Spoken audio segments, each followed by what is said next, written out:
do you operate in a space, right, that values privacy and discretion? So how can family businesses kind of balance the need for confidentiality with the benefits of building strong, transparent networks that drive growth? Like in this case, with the Kenyan story, yes, on the one side, you want to be discreet, but there's also that thing of sharing and then getting the help that you need or getting that partnership.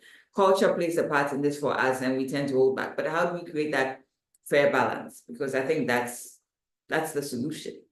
I guess that's the secret sauce, right? That's a lot of listening to your counterpart, understanding where they're coming from, being very careful and slow in the moves that you make and the way you approach them. I mean, if I met you for the very first time today, I wouldn't say, hey, I need you on my panel and I want you to speak. I mean, first of all, I want to understand what the status quo is, what the challenges are. Maybe I can even lend a helping hand in the meanwhile, build trust, show them that I mean well.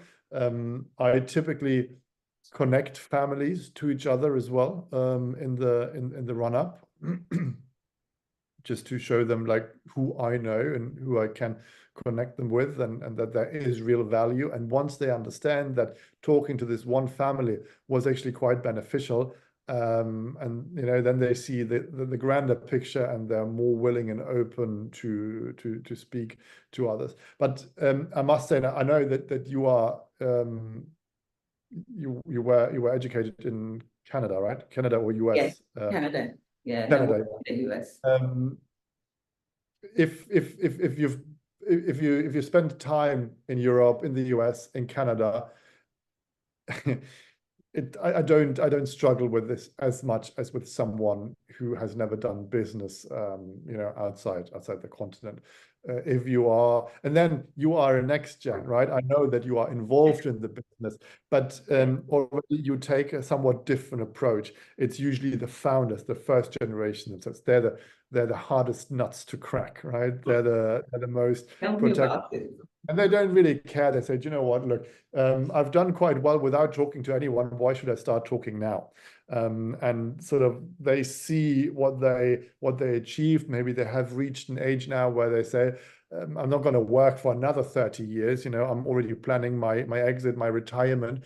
I leave this to the next generation. And then, if they want to talk, let them talk. Although the matriarch might not be a big fan, but it's seldom the first generation, in Africa at least, that talks openly. In Europe, again, that's different. Or there's tech entrepreneurs, for example, or not just tech, any entrepreneur who made it, that they're quite proud of their achievements. So they're typically happier to share and to talk about it. I think you got that one right. I mean, the African founders are, yes, they don't like talking about these things. And I mean, from my experience, I think part of it has just been about it's a lack of awareness, not knowing what is out there, what is even expected of them. I think that's part of it. They're just busy building a business, and that's all it is from them, from my experience. But when we start talking, when we start sharing, because in my case, for instance, with my father, he was focused on the business. And then I started making a lot of noise about, well, family business, and there's this and there's this to be done. And now he's a chief advocate. I mean, he's always talking family business and talking to his mates about, oh, we need to do this and clean this up. So we're changing the narrative one day at a time, but we'll get there.